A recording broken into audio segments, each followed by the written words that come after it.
Today, I wanted to talk about, can something like Comfy UI or Stable Diffusion or any generative art application make you a better photographer?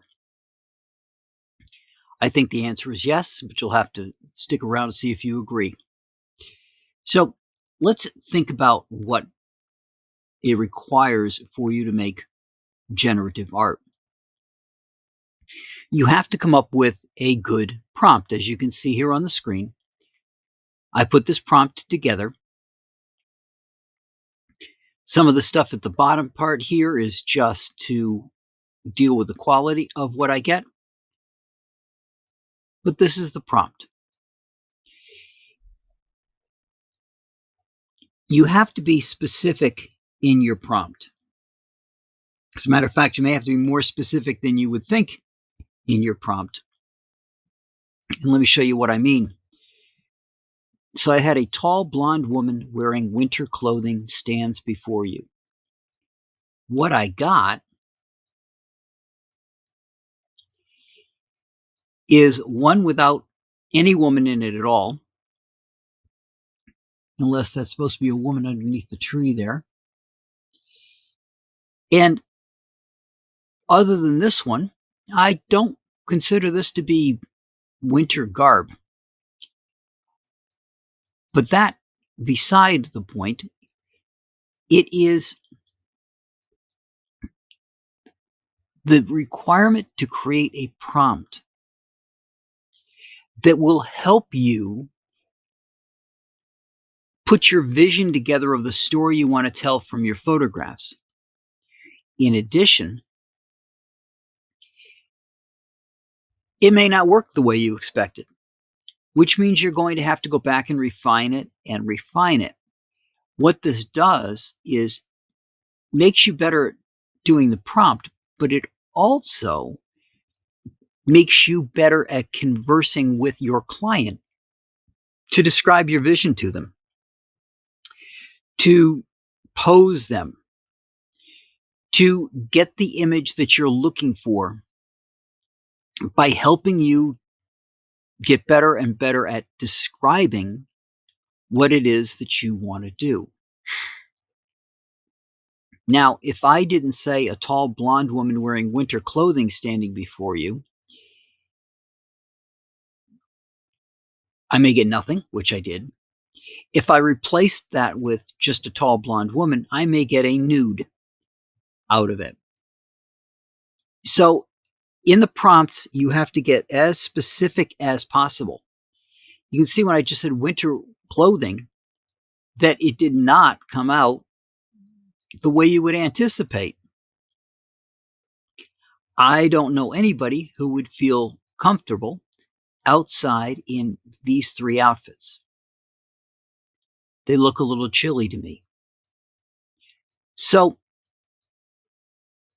going over and over your prompts and having to make them better and better and more specific will help you when you're talking to a client who needs to have very specific direction.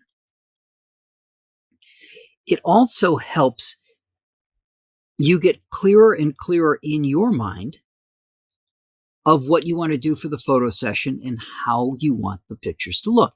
Now, if you always shoot the exact same poses over and over again, obviously this video isn't for you. But if you don't, if you want to come up with something new, if you want to improve your ability to communicate, these language models are not terribly sophisticated. So what you've done here may be a little too simplistic or too descriptive of what you want to do. But at the same time, your client may be very nervous and not sure what to do. So simple is probably a good idea anyway. But there's another thing to think of with how generative AI can help you. So you go through and you make up the story that you want to tell in your head. Then you come through and just generate and generate and generate. And you can use the images you get as a storyboard, one, to help you explain to a client, perhaps, what it is that you think you want to do. But also, it gives you an idea of how you can refine your story and keep going back over these prompts over and over again to come up with better and better ideas or better and better stories that you can tell with those photographs. So it helps you to flesh out that story, to give it some depth, and to make it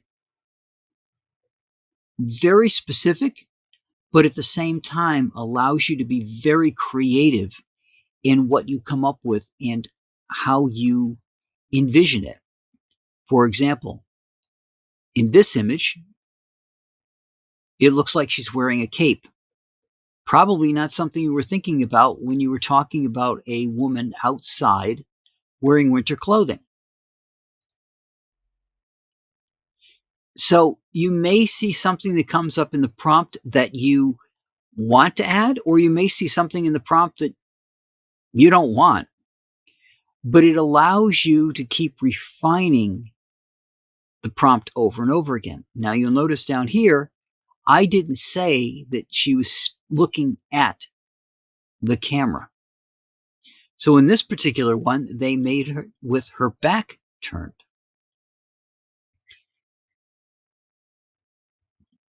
Probably not what I was going to do for a story.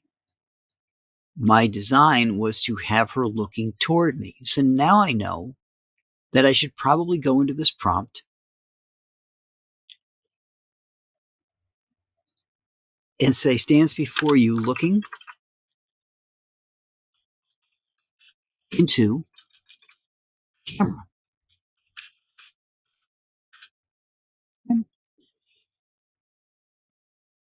Now, again, that's probably more detail than you would say to a client.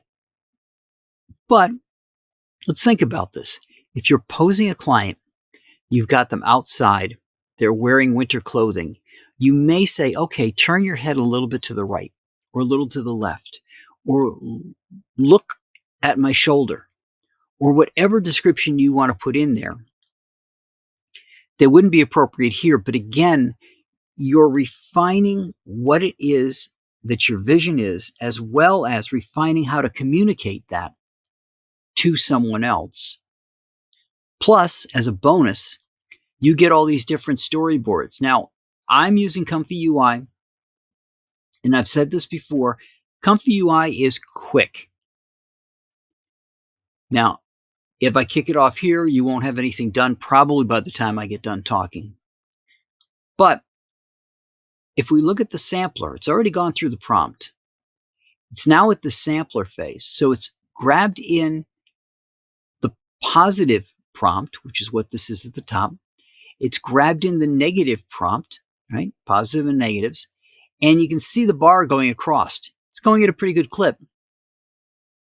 So it's going to generate things based off of your prompt very quickly. Now, I've said to do 5.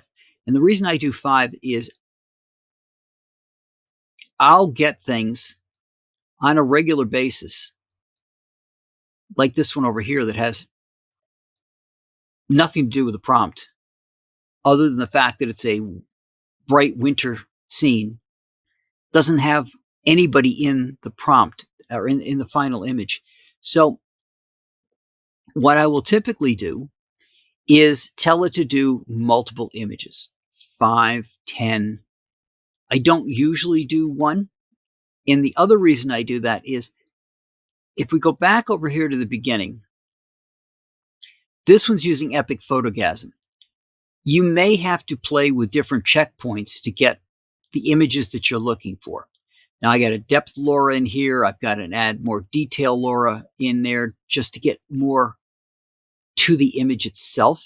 You notice I don't have an upscaler in here yet. And we're almost a third of the way through.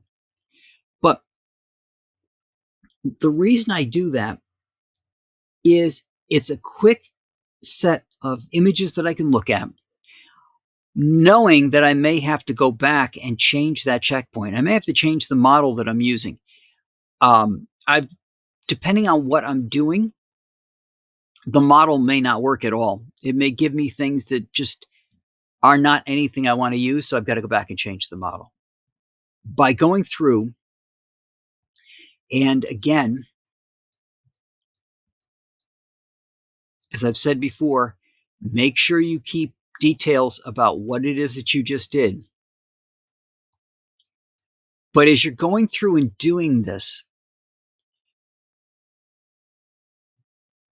you're going to have to find a good model that's going to give you output that you're looking for. At the same time, you're going to have to go through and work on that prompt. But again, this lets you move those puzzle pieces around in your head to build out the story that you want to tell when you sit down with your client and do the photographs. This means that you'll go into the session with a clear idea of what it is that you want to do. At the same time, you'll be able to execute it fairly quickly. No, it did finish.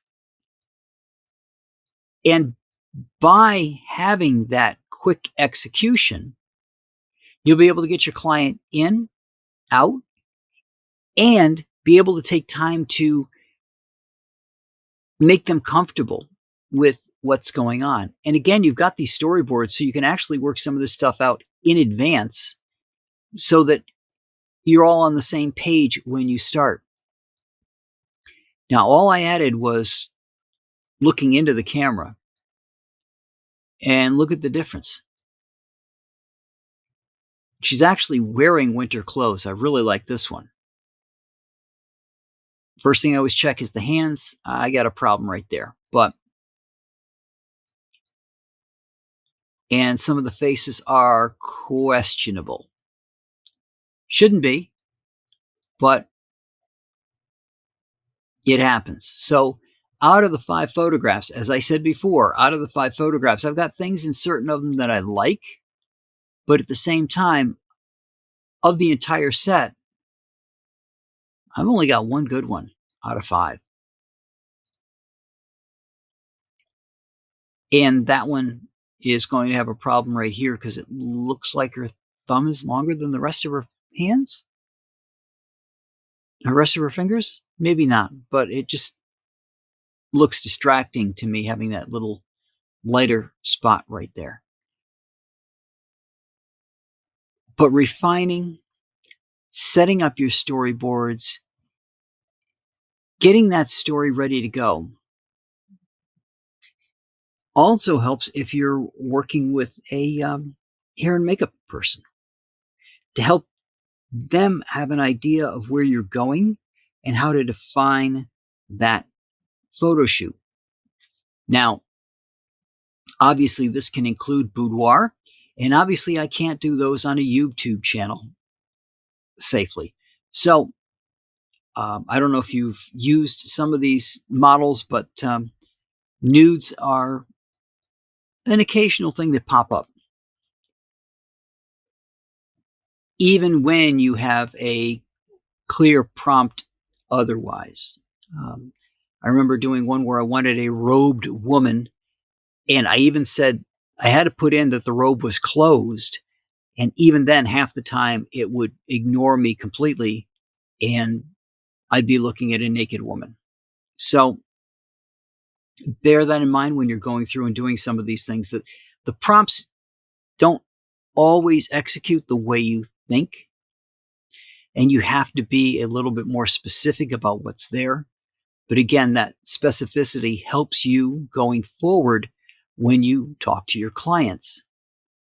So between helping you get this story idea out into the real world and out of your head and refining that idea as you go, making up storyboards, and being able to communicate your vision clearly are some of the things that you can get out of working with generative AI that will help you in your photography.